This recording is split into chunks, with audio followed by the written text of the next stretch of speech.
Newcastle contact police after Willock receives racist abuse. This is from a BBC News article online. Newcastle United have contacted the police after midfielder Joe Willock was the subject of disgusting racial abuse and deeply disturbing threats on social media. Willock was targeted by an anonymous Instagram account following his side's 2-0 win against Crystal Palace on Sunday. The substitute missed a chance to score late on at St James Park and went on to post a screen grab highlighting the series of abhorrent private messages he received from a social media user after the game. "We are disgusted by racist abuse received by Joe Willock on Instagram on Sunday evening," the club said. Following our win over Crystal Palace, Joe received several direct messages from an Instagram account that included racial slurs and deeply disturbing threats of violence towards Joe and his family. In response to the messages, Willock wrote, "I pray you and your family find God and may Him have mercy on you." It is the second time in less than a year that Willock has highlighted the racist messages he has received on Instagram. Newcastle previously contacted the police after Willock was targeted on the social media platforms following a 2-1 defeat against Fulham last February. So this is the second time.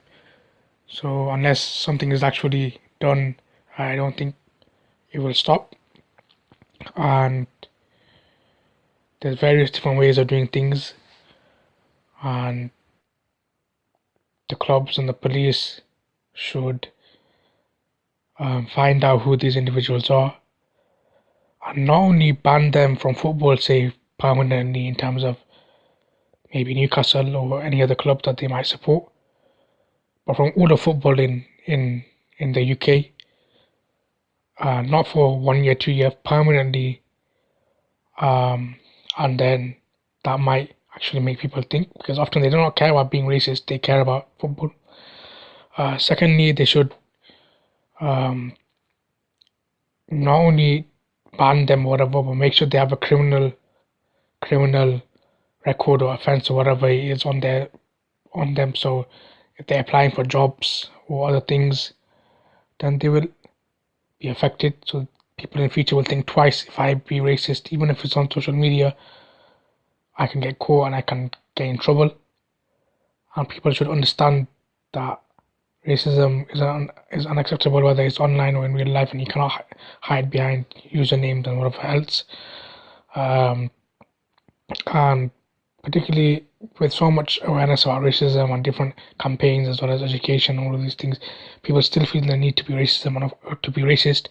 And of course, this stems from many things, including many governments and politicians and what they and institutes and media, what they put out there. Hopefully, this individual is made an example of in such a way that nobody else decides to do such things. And we don't see anything like this in the future at all, but particularly for this player, it's been the second time. People just think, oh, I'll just do that, it doesn't matter. It does matter, and you will be dealt with, and hopefully this will be an example of how people are dealt with